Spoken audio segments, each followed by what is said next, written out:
여러분 혹시 가끔 이런 생각이 스치지는 않으셨나요? 나는 언제까지 내 집에서 살 수 있을까? 아직은 괜찮다고 느끼면서도 문득 이 질문이 떠오른 적이 있다면 오늘 이야기는 꼭 끝까지 들어보셔야 합니다. 75세가 넘으면 다 비슷해질 거라고, 자연스럽게 누군가의 도움이 필요해질 거라고 생각하신 적 있으신가요? 그런데 같은 나이여도 삶의 표정이 완전히 다른 분들이 계십니다. 어떤 분은 80대에도 집에서 당당히 생활하시고, 어떤 분은 예상보다 일찍 불안과 의존을 겪지요. 차이는 운이 아니라 매일의 작은 기준에서 시작됩니다. 오늘은 75세에서 85세에도 할 수 있다면, 주변이 자연스럽게 존경하게 되는, 그리고 90살이 넘어도 행복하고 요양원 걱정이 크게 줄어드는 5가지를 말씀드릴게요. 어렵지 않습니다. 각 항목마다 나는 아직 가능할까? 만 조용히 체크해 보세요. 이미 하고 계신 것도 있을 겁니다. 아직 부족해도 괜찮습니다. 오늘부터 하나씩이면 됩니다. 끝까지 들으시면 무엇부터 지키면 마음이 편해지는지 딱 정리가 됩니다. 그럼 지금부터 하고 있다면 행복한 노후로 향하는 첫 번째를 천천히 시작하겠습니다. 함께 들어보시기 전 구독과 좋아요, 알림 설정은 큰 힘이 됩니다. 만약 75세에서 85세에도 아직 혼자서 일상을 처리할 수 있는 이 힘이 있다면 정말 대단하신 분인데요. 그럼 여기서 한 번만 스스로에게 조용히 물어보세요. 나는 지금 누군가의 도움 없이 하루를 얼마나 살고 있을까?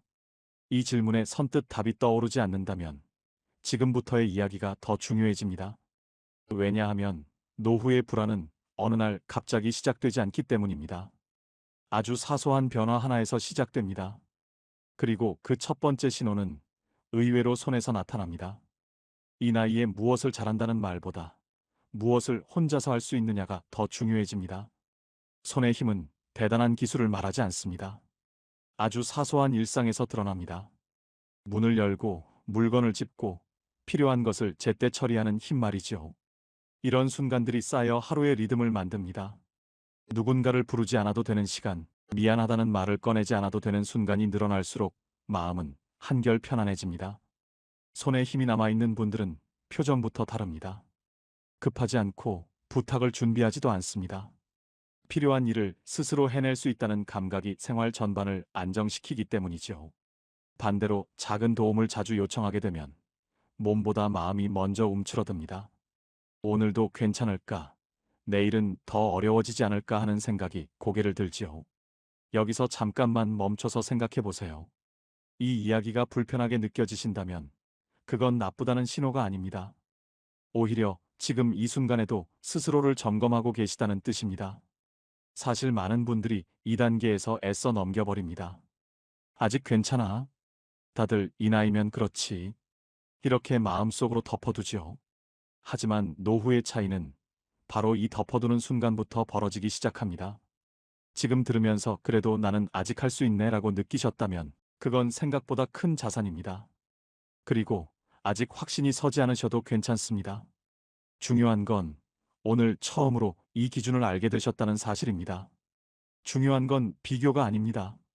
남보다 세냐, 약하냐가 아니라 어제의 나와 오늘의 나를 살피는 겁니다. 아직 손으로 처리할 수 있는 일들이 남아 있다면 충분히 잘하고 계신 겁니다. 부담 없이 점검해 보세요.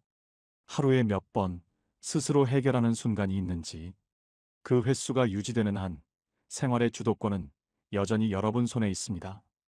이 힘은 요란하지 않지만 존경의 바탕이 됩니다. 조용히, 그러나 분명하게 말해주니까요. 아직 괜찮다라고요. 이렇게 손의 힘을 통해 일상의 주도권을 살펴봤습니다. 그런데 여기서 끝이 아닙니다. 손으로 할 수 있어도 몸이 불안하면 하루는 여전히 조심스러워집니다. 집안에서조차 마음을 놓지 못한다면 자유는 반쪽이 되지요. 그래서 다음으로 살펴볼 기준은 움직일 때의 마음입니다. 넘어질까 걱정하지 않고 집안을 오갈 수 있는지. 두 번째 기준은 바로 여기에 있습니다. 하루를 돌아보면 우리는 생각보다 자주 움직입니다. 방에서 거실로, 거실에서 부엌으로, 다시 화장실로. 이때 발걸음이 편안하면 하루의 긴장도 함께 풀립니다. 아마 이런 경험 있으실 겁니다. 특별히 아픈 곳은 없는데 방향을 바꿀 때나 문턱을 넘을 때 괜히 한 번 더 신경이 쓰이는 순간 말이지요. 말로는 괜찮다고 해도 몸은 이미 작은 신호를 보내고 있습니다. 집안에서의 균형은 아주 조용히 변합니다. 어느 날 갑자기 큰 문제가 생기기보다 조금씩 조심스러워집니다. 한 번 비틀거린 기억이 남고 그 다음부터는 무의식적으로 속도를 줄이게 됩니다. 이 변화가 반복되면 몸보다 마음이 먼저 굳습니다. 움직이기 전에 걱정부터 앞서게 되지요. 이렇게 하루하루 쌓이는 작은 긴장은 노후를 편안함보다는 불안 쪽으로 조금씩 기울게 만듭니다. 여기서 잠깐만 멈춰서 생각해 보세요. 이 이야기가 마음에 걸리신다면 그건 나쁘다는 뜻이 아닙니다. 오히려 지금 자신의 상태를 정확히 바라보고 계시다는 뜻입니다. 많은 분들이 이 단계에서 다들 이 나이면 그렇지 하며 넘겨버립니다. 하지만 행복한 노후는 바로 이런 미묘한 변화를 알아차리는 사람에게서 시작됩니다. 아직 괜찮을 때 알아차리는 것, 그것이 가장 큰 여유입니다. 균형 감각은 단순히 다리의 문제가 아닙니다. 몸의 중심을 느끼는 감각, 움직임을 조절하는 마음까지 함께 작동합니다. 그래서 이 기준이 유지되는 분들은 표정이 다릅니다. 서두르지 않고 필요 이상으로 긴장하지 않습니다. 이런 분들은 스스로를 과소평가하지 않는 분들입니다. 아직 내 몸을 믿고 하루를 살아갈 수 있다는 감각이 남아있기 때문이죠. 여기까지 듣고 계시다면 이미 자신의 노후를 진지하게 아끼고 계신 분입니다. 여러분이 지금 집안에서 움직일 때 마음이 비교적 편안하다면 그 자체로 잘 해내고 계신 겁니다. 이런 편안한 하루가 반복될수록 행복한 노후는 먼 미래의 목표가 아니라 지금의 생활 상태가 됩니다. 그리고 여기서 자연스럽게 한 가지 궁금증이 생깁니다. 집 안에서는 괜찮다면 집 밖에서는 어떨까요? 다음으로 살펴볼 기준은 밖으로 나가는 발걸음에 대한 이야기입니다. 집 안에서의 편안함은 노후의 기초입니다. 하지만 행복한 노후가 집 안에서만 완성되지는 않습니다. 문을 열고 밖으로 나설 때 마음이 가벼운지 아니면 망설임이 앞서는지 이 작은 차이가 하루의 반경을 바꾸고 삶의 표정을 바꿉니다. 그래서 다음 기준은 밖으로 나가는 발걸음입니다. 외출이 부담이 아닌지 여전히 생활로 남아있는지 세 번째 기준은 바로 여기에 있습니다. 요즘 집 밖으로 나가는 일이 조금 귀찮아지지는 않으셨나요? 큰 이유는 없는데 괜히 미루게 되고 오늘은 그냥 쉬자라는 말이 자주 떠오르지는 않으셨는지요? 이 질문에 잠시라도 멈칫하셨다면 지금부터의 이야기가 중요해집니다. 노후를 오래 연구한 전문가들이 공통적으로 말하는 것이 있습니다.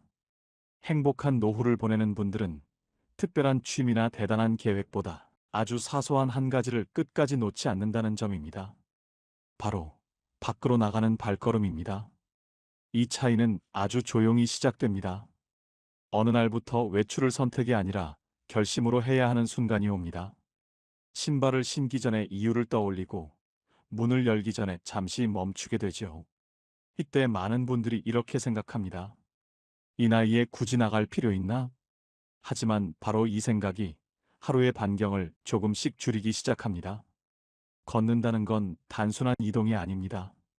세상과 여전히 연결되어 있다는 신호입니다. 이 연결감이 남아있는 분들은 하루가 좁아지지 않습니다. 가까운 거리라도 밖으로 나설 수 있다는 감각이 생활 전체를 살아있게 만듭니다. 집 밖으로 나서는 순간 하루의 분위기는 달라집니다. 특별한 목적이 없어도 바람을 느끼며 걷는 시간, 그 짧은 외출이 생각을 정리하고 마음을 가볍게 합니다. 이 감각이 남아있는 분들은 하루를 계획하기보다 살아냅니다. 여기서 스스로에게 한 번만 물어보세요. 최근 외출이 줄었다면 그 이유는 무엇이었을까요? 날씨 때문이었을 수도 있고 귀찮음 때문이었을 수도 있습니다. 어느 쪽이든 괜찮습니다. 중요한 건 지금의 상태를 정확히 아는 것입니다. 지금은 짧아도 괜찮습니다. 중요한 건 끊기지 않는 것입니다. 이 발걸음이 이어지는 한 삶은 여전히 바깥과 연결되어 있습니다. 그리고 이 연결감은 다음 기준으로 이어집니다. 밖에서 돌아와 내 몸을 스스로 돌볼 수 있는지 그 문제 말이지요. 이렇게 밖으로 나가는 발걸음이 유지되면 삶은 여전히 세상과 연결됩니다. 그런데 많은 분들이 이 지점에서 한 가지를 가장 두려워하십니다. 언젠가는 요양원에 가게 되지 않을까? 라는 생각 말이지요. 사실 요양원 걱정은 갑자기 생기지 않습니다. 몸이 아니라 생활의 작은 능력들이 하나씩 사라질 때 시작됩니다. 그래서 다음 기준은 아주 현실적인 이야기입니다. 요양원 걱정을 줄이고 행복한 노후를 내 집에서 이어갈 수 있는지. 네 번째 기준은 바로 여기에 있습니다. 요양원 이야기를 하면 많은 분들이 먼저 건강을 떠올립니다. 큰 병이 생기면 어쩔 수 없다고 생각하지요. 하지만 실제로 요양원에 가게 되는 가장 큰 이유는 병 자체가 아닙니다. 혼자서 몸을 돌보는 일이 점점 어려워질 때입니다. 씻는 일, 챙겨 입는 일, 몸 상태를 살피는 일. 이 작은 일들이 쌓여 도움이 필요하다는 상태로 이어집니다. 자기관리 능력은 대단한 기술이 아닙니다. 내 몸의 변화를 알아차리고 필요한 것을 제때 챙기는 힘입니다. 오늘은 조금 피곤한지, 어디가 불편한지, 무엇을 조심해야 하는지 스스로 아는 감각 말이지요. 이 감각이 남아있는 분들은 생활이 단정합니다. 무리하지 않고 방치하지도 않습니다. 반대로 이 기준이 흐려지면 걱정이 늘어납니다. 몸이 불편해도 그냥 넘기고 귀찮아서 미루게 됩니다. 그러다 보면 어느 순간 누군가가 대신 판단해 주길 바라게 되지요.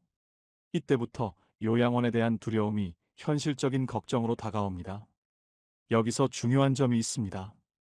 자기 관리를 하고 있다는 사실은 아직 삶의 주도권을 쥐고 있다는 뜻입니다. 이 기준을 지키는 분들은 아직 내가 결정한다는 감각을 잃지 않습니다. 그래서 요양원 걱정이 앞서기보다 지금의 생활을 유지하는 데 집중합니다. 이 태도가 쌓이면 행복한 노후는 불안이 아니라 안정에 가까워집니다. 여기까지 듣고 계시다면 이미 스스로를 함부로 다루지 않는 분입니다. 완벽하지 않아도 괜찮습니다. 중요한 건 내 몸을 남에게 맡기지 않고 내가 먼저 살핀다는 자세입니다. 이 기준이 유지되는 한 노후는 관리의 대상이 아니라 삶의 연속으로 남습니다.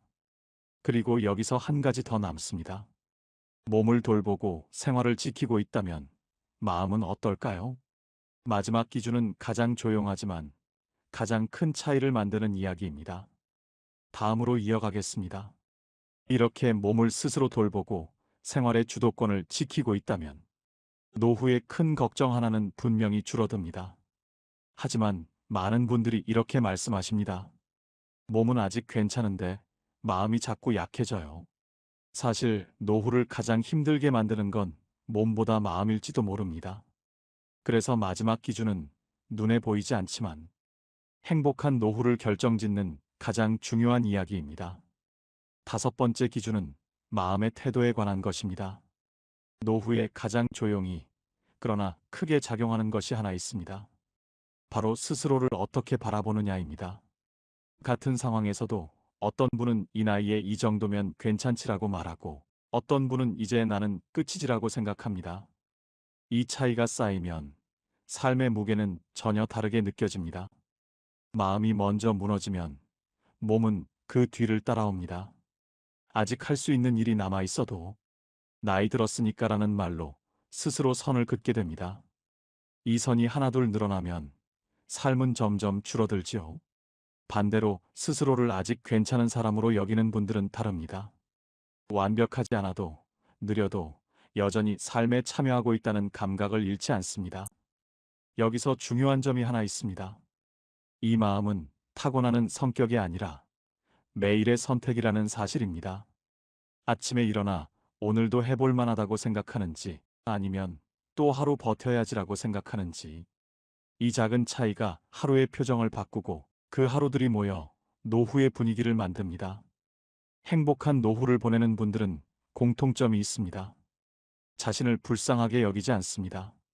도움이 필요할 땐 받되 자신을 쓸모없는 존재로 취급하지도 않습니다. 아직 느낄 수 있고 선택할 수 있고 의미를 만들 수 있다고 믿습니다. 여기까지 들으시면서 마음 한구석이 조금 따뜻해지셨다면 이미 이 기준은 여러분 안에 있습니다.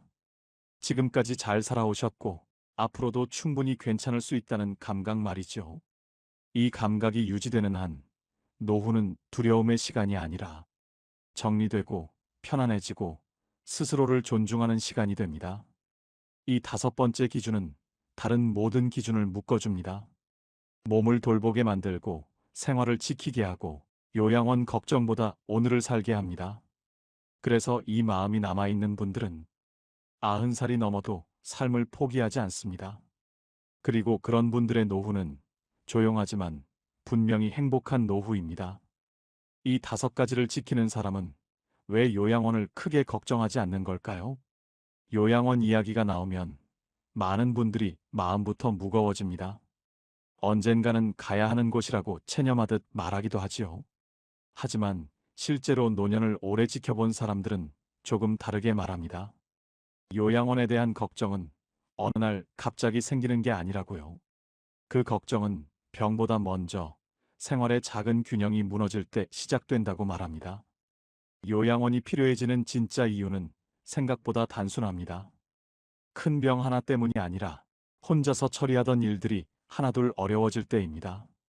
손이 약해지고 움직임이 불안해지고 밖으로 나가는 일이 줄고 몸을 돌보는 일이 귀찮아지고 마지막으로 나는 이제 안 되나 보다라는 생각이 자리 잡을 때 이 흐름이 이어지면 요양원은 선택이 아니라 대비해야 할 현실처럼 느껴집니다. 반대로 앞에서 이야기한 다섯 가지가 유지되는 분들은 다릅니다. 완벽하지 않아도 속도가 느려도 생활의 핵심은 여전히 스스로 붙잡고 있습니다. 그래서 요양원 이야기가 나와도 막연한 두려움보다는 아직은 괜찮다는 감각이 먼저 듭니다. 이 감각 하나가 마음을 크게 안정시킵니다. 가족들도 그 차이를 느낍니다. 자주 도와주지 않아도 되고 매번 걱정 전화를 하지 않아도 되며 부모님의 하루가 스스로 굴러가고 있다는 걸 알기 때문입니다. 그래서 이런 노년의 모습은 가족에게도 안심이 되고 부담이 되지 않습니다. 말없이 신뢰를 주는 노년이지요. 행복한 노후는 요양원을 절대 가지 않는 삶을 뜻하지 않습니다. 그보다 중요한 건 요양원을 두려움의 상징으로 생각하지 않아도 되는 상태입니다. 지금의 생활을 유지할 수 있다는 믿음, 그리고 하루를 스스로 책임지고 있다는 감각. 이 구조가 만들어질수록 불안은 줄고 마음은 편안해집니다. 여기까지 듣고 계시다면 요양원 걱정을 줄이는 방법이 멀리 있지 않다는 걸 느끼셨을 겁니다. 거창한 준비가 아니라 이미 앞에서 이야기한 다섯 가지를 지금의 삶 속에서 지켜가는 것. 그것만으로도 노후는 충분히 안정될 수 있습니다. 그리고 이런 노년의 모습은 자연스럽게 다음 질문으로 이어집니다. 왜 이런 분들은 주변에서 굳이 말하지 않아도 존경을 받게 되는 걸까요? 존경은 부탁해서 얻어지는 것이 아닙니다. 나이가 많다고 해서 자동으로 생기는 것도 아닙니다. 존경은 조용히 생활의 태도에서 드러납니다. 그래서 어떤 분들은 스스로를 드러내지 않아도 주변에서 먼저 알아봅니다. 저분은 참 다르다는 말이 자연스럽게 나오지요. 이 차이는 말투나 성격에서 시작되지 않습니다. 하루를 어떻게 사는지, 자신을 어떻게 대하는지에서 드러납니다. 앞에서 이야기한 다섯 가지를 지키는 분들은 누군가의 시선을 의식하지 않습니다. 대신 자신의 생활을 흐트러뜨리지 않습니다. 이 안정감이 주변 사람들에게 그대로 전달됩니다. 사람들은 본능적으로 느낍니다. 도와줘야 하는 대상인지, 아직 스스로 설 수 있는 사람인지. 이 기준은 말보다 행동에서 더 분명하게 보입니다. 서두르지 않고 변명하지 않고 자신의 하루를 책임지는 모습. 이런 모습은 나이를 넘어 존중을 만듭니다. 그래서 이런 분들 곁에서는 저 나이에도 참 대단하다는 말이 나옵니다. 이 말의 정체는 놀라움이 아니라 안심입니다. 아직 흔들리지 않고 자신의 삶을 지키고 있다는 신뢰 말이지요. 이 신뢰가 쌓이면 존경은 특별한 성취가 아니라 자연스러운 평가가 됩니다. 행복한 노후를 보내는 분들은 존경을 목표로 삼지 않습니다. 그저 자신의 삶을 함부로 대하지 않을 뿐입니다. 몸을 방치하지 않고 마음을 포기하지 않고 하루를 스스로 정리합니다. 이 태도가 쌓일수록 주변은 조용히 반응합니다. 여기까지 들으시면서 이건 나도 해당되는 이야기 같다고 느끼셨다면 이미 충분히 잘 살아오신 겁니다. 존경은 늦게 시작해도 되는 것이 아니라 이미 살아온 방식 위에 자연스럽게 얹히는 것입니다. 그리고 이런 노후는 본인에게도 가장 편안한 노후가 됩니다. 이제 마지막으로 남은 질문이 하나 있습니다. 이 5가지가 유지될 때 왜 90살이 넘어도 마음이 편안해질 수 있는가? 이제 우리는 행복한 노후가 어떻게 구조로 만들어지는지 차분히 정리해 보겠습니다. 90살이 넘어도 마음이 편안한 노후는 어떻게 만들어질까요? 행복한 노후는 감정이 아닙니다. 기분이 좋아서 생기는 것도 운이 좋아서 주어지는 것도 아닙니다. 행복한 노후는 구조입니다. 매일의 삶이 무너지지 않도록 받쳐주는 기준들이 있는 상태이죠. 앞에서 이야기한 5가지는 따로따로 존재하지 않습니다. 손에 힘이 남아있으면 일상이 유지되고 균형이 있으면 움직임이 줄지 않으며 걷기가 이어지면 삶은 바깥과 연결됩니다. 몸을 스스로 돌볼 수 있으면 주도권이 남고 스스로를 아직 괜찮은 사람으로 여기는 마음이 이 모든 것을 묶어줍니다. 이 구조가 유지되는 한 노후의 불안은 자연스럽게 줄어듭니다. 무엇을 잃을지보다 무엇을 아직 지키고 있는지가 보이기 때문입니다. 그래서 이런 분들의 하루는 과하지 않고 조용하지만 안정적입니다. 90살이 넘어도 마음이 편안한 분들은 미래를 통제하려 하지 않습니다. 대신 오늘의 생활을 무너지지 않게 관리합니다. 그 결과 노후는 두려움의 시간이 아니라 정리되고 단단해지며 나의 행복을 누리는 소중한 시간이 됩니다. 이것이 바로 현명한 노년의 공통된 패턴입니다. 여러분이 만약 75세에서 85세라면 오늘 이 이야기를 끝까지 듣고 계신 것만으로도 이미 자신을 함부로 대하지 않는 분이십니다. 지금 이 나이에도 손으로 일상을 지키고 집 안과 집 밖으로 가며 몸을 스스로 돌보고 마음을 쉽게 포기하지 않는다면 여러분은 충분히 잘 살아오셨습니다. 앞으로도 크게 흔들리지 않을 가능성이 높습니다. 존경받는 노후는 멀리 있지 않습니다. 이미 여러분의 생활 속에 자리하고 있습니다. 행복한 노후는 남과 비교해서 얻는 것이 아니라 오늘의 삶을 지켜낸 사람에게 조용히 따라옵니다. 지금처럼만 천천히 이어가셔도 괜찮습니다. 오늘 이야기 들으시면서 이건 아직 내가 지키고 있네 하고 느껴진 일상 한 가지가 있으신가요? 아주 사소한 것도 괜찮습니다. 댓글로 한 가지만 나눠주세요. 여러분의 참여가 다른 분들께도 도움이 되고 큰 힘이 됩니다. 오늘 이야기가 여러분의 마음에 따뜻한 울림을 주었다면 구독과 좋아요, 알림 설정으로 함께 해주세요. 앞으로도 여러분의 행복한 노후를 지켜가는데 도움이 되는 이야기들을 전해드릴게요. 이상으로 인생의 지혜였습니다. 오늘 하루도 행복하세요. 감사합니다.